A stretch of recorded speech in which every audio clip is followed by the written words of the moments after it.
pendidikan yang lebih tinggi. Lalu harapannya untuk Bina Dharma sendiri yaitu semoga Bina Dharma semakin maju, semakin jaya, dan juga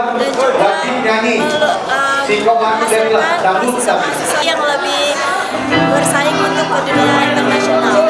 Perasaan saya setelah sidang merasa sangat bahagia